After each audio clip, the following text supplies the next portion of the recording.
And we're on air. Okay. Hi, everybody. It's Bonnie Bay from PBS's To the Contrary with our regular panelist, Linda Chavez, an ardent Republican, but not a Trumpian Republican. And we're doing a two-part analysis of the women's vote and the impact that it had in women candidates, especially in the House, which, of course, the Democrats took. So, Linda, your thoughts as an ardent Republican, but not a Trump supporter, what did you see last night about Republican women that struck you as the most important thing coming out of this election? Well, I think the most important thing is that we are still a very divided nation, and I think that was proved in spades last night during the election. We had the Senate actually gaining seats for the Republicans, which, as an ardent Republican, I'm in favor of. I want those Trump appointed judges to get in. So I like that outcome. But the House of Representatives, what I think the election proved is that President Trump is toxic with women, and he has turned off a lot of college educated suburban women, and that's going to make it very, very difficult for him come 2020, which is just fine with me. Difficult enough that he could lose. Everybody I know, Democrats included, expect him to win re-election. At least at this point, he has a massive campaign chest of more than $100 million. And even though he only has about 40% support, he's still, who's going to be able to overcome him and do better in a debate? Well, and I think that's going to be the big problem. The big problem is the Democrats, as extreme as Donald Trump has been, and as far to the right as he has moved.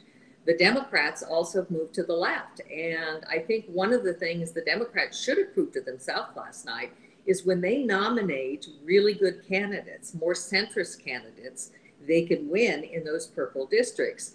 But what will happen come 2020 is that the primaries will kick in.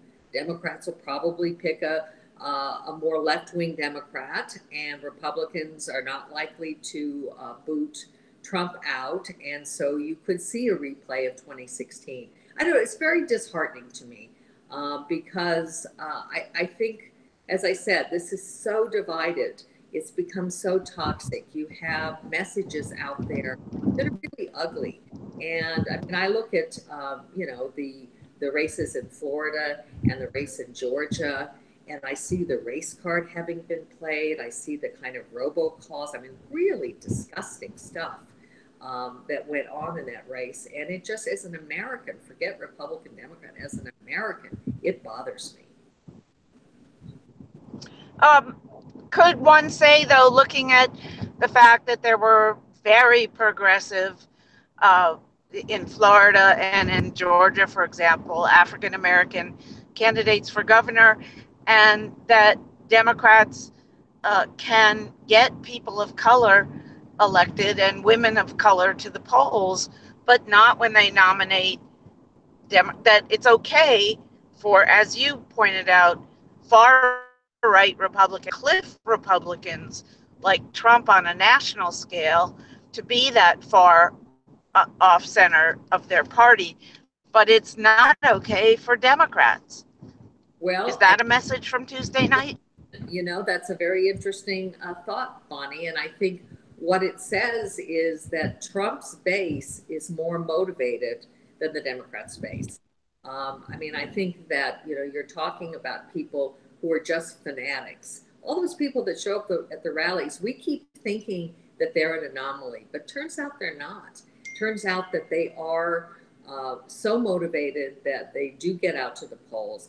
I think it'll be very interesting as we break down who actually turned out. I mean, clearly there was a higher turnout than is usual in these midterm elections. And yes, we did get, I think, probably more young people out.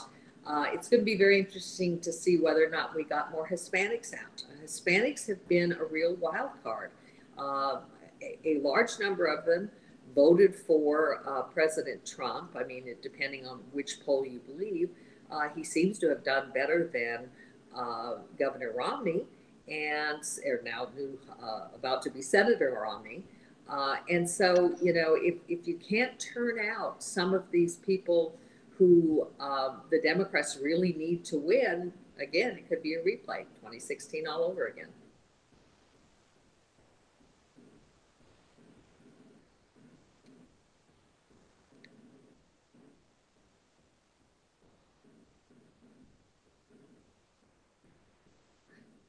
Candidate, were you you disappointed, but were you energized by the fact that the suburbs, due to suburban women,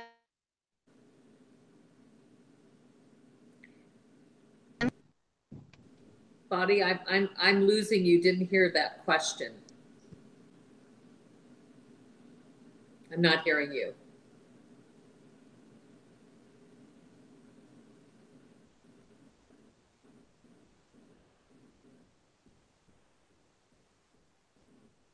hang out? But thank you all for listening. We'll be